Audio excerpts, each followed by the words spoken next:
संसार के प्रत्येक जीव में, संसार के प्रत्येक व्यक्ति में, चाहे वो जलचर हो, थलचर हो, वायुचर हो या कोई भी जीव, उसके अंदर शिव और शक्ति का एक, ये दोनों प्रत्येक संसार के मानव के अंदर, जीव के अंदर, चाहे वो जलचर हो, थलचर हो, वायुचर हो,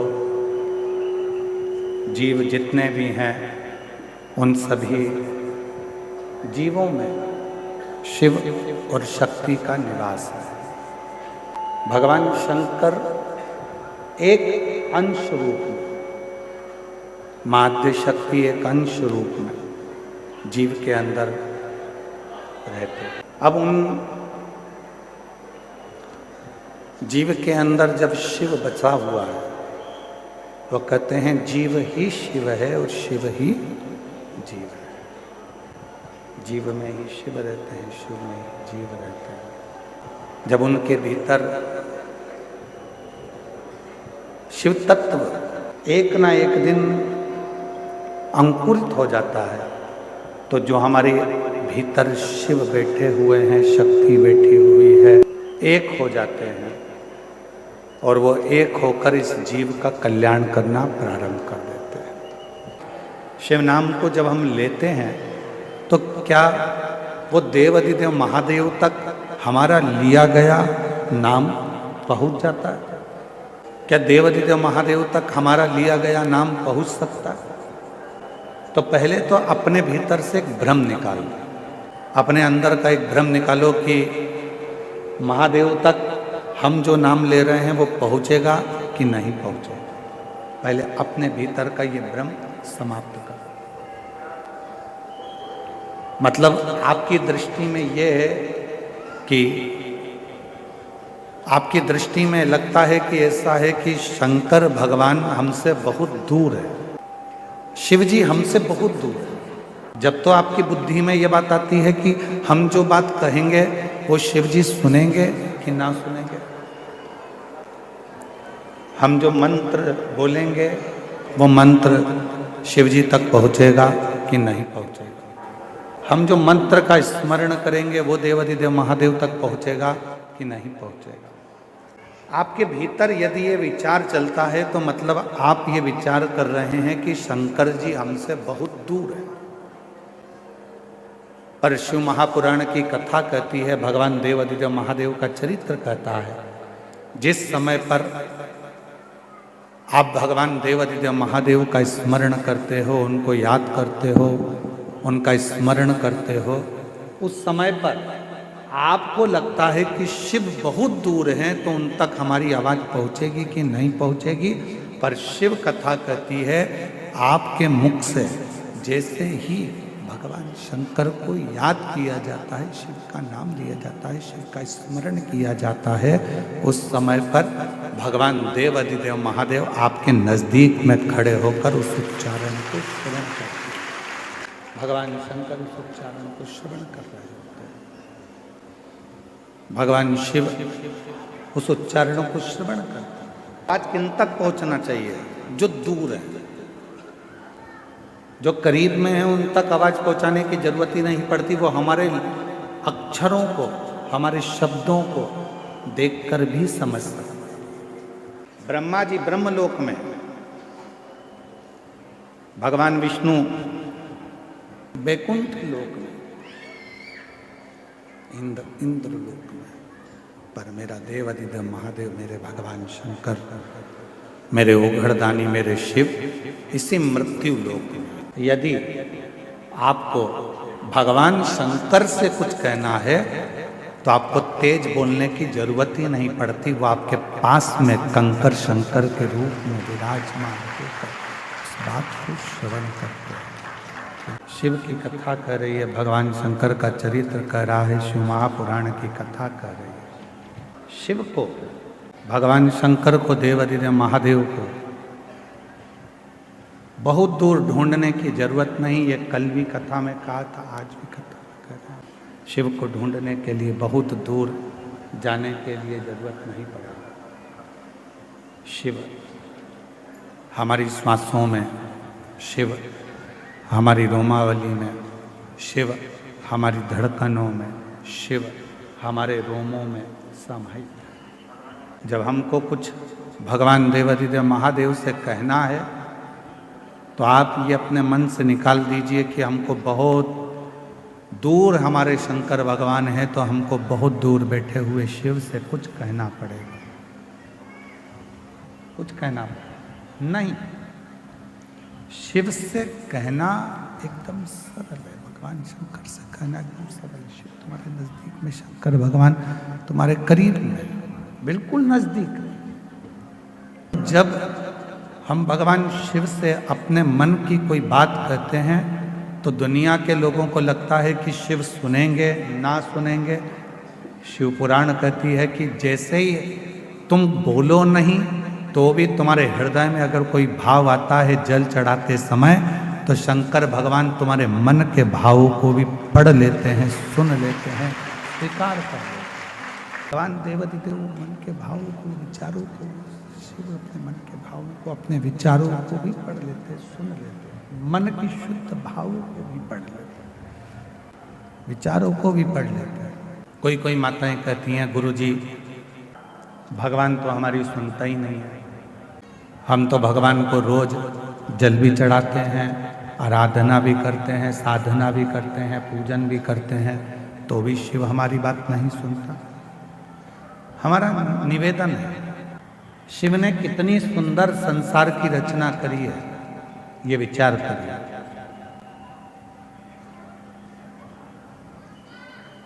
शंकर भगवान ने जो सृष्टि की रचना करी, शिव जी ने जो सृष्टि का निर्माण किया, वो कितना सुंदर करा। भगवान शंकर की कथा में बड़ा सुंदर एक प्रसंग आता है। पार्वती मैया जब भोजन बनाती हैं तो सबसे पहले भोजन गणों को खिलाती हैं। क्यों? जब मेरे भोले बाबा भोजन करें तो गणों के मुख में भोजन को देखकर जल जाए, पानी ना। और गण जब भोजन ग्रहण करने के लिए बैठते थे, भोजन ग्रहण कर लेते थे, और भोजन ग्रहण करने के बाद में बाबा का जो प्रसाद बचता था उसको कणका मात्र सारे ग्रहण करते थे। जितने गण थे वो लेते थे, माँ देवी भी लेती थी, गणेश जी भी लेते थे, कार्तिकेय भी लेते थे, और 33 कोटि देवता भगवान शंकर के प्रसाद को लेने के लिए तत्पर खड़े रहते थे। इसलिए शिव महापुराण की विद्येश्वर संहिता में लिखा है कि केवल देवों में देव एक महादेव ऐसे हैं कि जिनका प्रसाद तुम्हारे हाथ में अगर आ जाए तो उसको खाने में एक क्षण की भी देरी मत करना, उसी क्षण उस प्रसाद को खा ले। ये विद्येश्वर संहिता में, शिव महापुराण की विद्येश्वर संहिता में लिखा हुआ। सारे देवताओं का प्रसाद रात को रखा जा सकता है। सत्यनारायण भगवान की कथा हुई, उसका प्रसाद 2-3 दिन रख लोगे चल जाएगा। देवी जी का कोई अनुष्ठान हुआ, उसका प्रसाद 2-4 दिन रखोगे चल जाएगा। नारायण भगवान का अनुष्ठान हुआ, उसका प्रसाद 2-4 दिन रखोगे चल जाएगा। राम जी का कोई उत्सव मनाया, प्रसाद 2-4 दिन रखोगे चल जाएगा। भगवान कृष्ण का प्रसाद 2-4-8 दिन तक रखोगे चल जाएगा। पर शंकर भगवान का प्रसाद चाहे पशुपति व्रत का हो, 16 सोमवार व्रत का हो, संकट सोमवार व्रत का हो, चाहे प्रदोष व्रत का हो, सोमवारी व्रत का हो, चाहे अष्टमी सोमवारी व्रत का हो, शिव जी का प्रसाद पूरी रात नहीं रखा था। रात के पहले, मध्य रात्रि आने से पहले उस प्रसाद को पूरा समाप्त करना पड़ता। पूरे प्रसाद को समाप्त करना पड़ता, पूरे प्रसाद। आप में से कई माताएं ऐसी होंगी जिन्होंने 16 सोमवार का व्रत करा होगा। आप में से कई माताएं ऐसी होंगी जिन्होंने 16 सोमवार का व्रत करा होगा। कितनी माताएं, जरा हाथ उठाओ, 16 सोमवार करी हुई? रखो रखो। आप लोगों को तो मालूम होगा ना कि 16 सोमवार का जब उद्यापन करती हो, जो प्रसाद बनता है उसको रात भर नहीं रखते। उसी जितनी मेरी माताएं आती है 16 सोमवार के उद्यापन में, उनको खिलाकर, रिश्तेदारों को खिलाकर, परिवार को खिलाकर, कुटुंब को खिलाकर, नातों को खिलाकर, रिश्ते को खिलाकर, वो सारा व्रत का जो उद्यापन का प्रसाद होता है, उद्यापन का जो प्रसाद होता है वो पूरा की पूरा उसको समाप्त कर दिया जाता है, उसको विराम दे दिया जाता है। पूरा 16 सोमवार का प्रसाद जो भी उद्यापन करता है उसको समाप्त। शिव जी की भोजन की थाली में शंकर भगवान के भोजन करने के बाद जो प्रसाद बचता है उसका कण कण मात्र सारे गण देवता देवी 64 योगिनी सब लेने के लिए आते हैं। सब कई माताएं कहती हैं गुरुजी बेलपत्र कब खाना चाहिए और कब नहीं खाना चाहिए। शिव महापुराण की कथा कहती है जब शरीर में रोग हो, शरीर में कष्ट हो, तब शंकर जी की चढ़ी हुई बेलपत्र अगर पूरी 3 पत्तियां, मान लो आप पूरी 3 पत्ती भी बेलपत्र की नहीं खा सकते तो बेलपत्र के आगे की थोड़ी सी एक अंश नोक मात्र भी आपके मुख में अगर जाती है तो भी वो उतना ही असर करेगी जितनी पूरी पत्ती करती है, एक अंश मात्र। अब कोई तुमसे पूछे क्यों महाराज जी ये कथा कहाँ मिलेगी, तो स्कंद पुराण में, शिव महापुराण में, देवी भागवत में इस कथा का वर्णन है कि भगवान देवाधिदेव महादेव काकड़िया की रोटी बनाई, काकड़िया की साग, और परसे माता पार्वती जी पावे भोलानाथ, माना शिव रटोरे छोड़ दो कपट मन शिव रटोरे, शिव रटोरे मन शिव रटोरे छोड़ दो कपट मन शिव रटोरे। शास्त्रों में ऐसा मिलता है कि पार्वती जी भोजन बनाती हैं, शिव जी को खिलाती हैं। भोजन करने के बाद बाबा भोलेनाथ जब भोजन कर लेते हैं, जो पात्र में भोजन बचता है उस पात्र के एक अंश को पार्वती जी निकाल लेती हैं, एक अंश को गणेश जी निकाल लेते हैं, एक अंश को कार्तिकेय निकाल लेते हैं, और बाकी का जितना अंश है उसका कुछ भाग गण ले जाते हैं और उसका कुछ भाग देवता अपने साथ लेकर जाते हैं। तो छारी छारी सी हो जाती है।